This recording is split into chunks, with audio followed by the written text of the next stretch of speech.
karena kita mau ngomongin politik tapi udah larinya ke PPN 12. Mas Philip, tolong dijelaskan. Satu sisi kalau tadi mendengarkan Mas Jadi dikatakan bahwa optimisme masyarakat ini menjadi modal yang baik ya kan. Tapi ternyata 1 Januari kita udah dihadapkan dengan kenaikan PPN misalnya 12%, yang itu juga cukup ngeri. Banyak di media sosial mengatakan soal pajak. Bagaimana menjelaskan ini? Apa sebenarnya target dari pemerintah sih Mas Philip?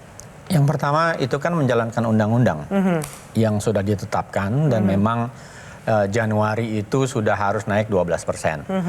Jadi itu adalah undang-undang yang ditetapkan oleh DPR sebelumnya. Cuma waktu itu karena ada situasi yang tidak memungkinkan, ada COVID dan lain-lain, akhirnya naiknya hanya 1% dari 10% ke 11%. Tapi amanat undang-undangnya menyatakan Januari 2025 harus sudah 12%. Jadi ada dilema terkait dengan pelaksanaan undang-undang. Kalau tidak dilaksanakan akan jadi amunisi politik bagi mungkin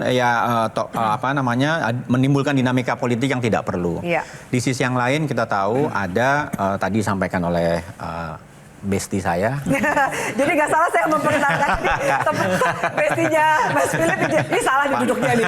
Ini satu Pak Jayadi, ada situasi global yang mungkin harus diantisipasi. Misalnya kan terkait dengan perang, itu mungkin mempengaruhi logistik, ekonomi dan lain-lain, sehingga memang harus ada sumber-sumber ekonomi baru di luar yang diusahakan, investasi, pembangunan, ekspor dan seterusnya. Tapi ada komponen yang tadi disampaikan oleh Pak Trubus, bagaimana meningkatkan kontribusi perpajakan masyarakat, dan itu sebetulnya hal yang normal di negara demokrasi manapun.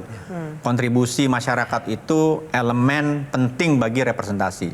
Kalau istilahnya kan no representation without taxation. Dan kali ini dalam konteks itu saya kira penting untuk kita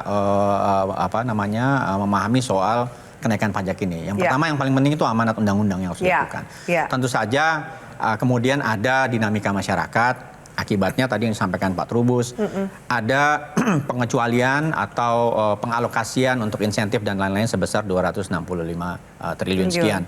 Dan karena itu saya kira sebetulnya yang belum tercapai kan titik equilibriumnya antara kebijakan yang akan dilakukan oleh pemerintah dengan penerimaan masyarakat. Bahwa tadi menurut Pak Trubus idenya dan niatnya bagus, saya kira kita sepakat.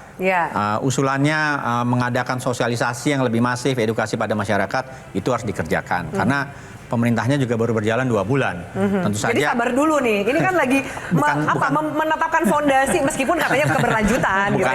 Bukan sabar, tapi artinya memang ada sudah pasti banyak PR-PR yang harus dikerjakan. Dan ini kan dalam konteks proses gitu. Dan misalnya antara lain adanya kantor komunikasi presidenan kan tujuannya untuk itu juga. Membantu Ini kantor baru yang akan berusaha menjembatani komunikasi antara KL dengan masyarakat dan juga mungkin dengan dunia internasional.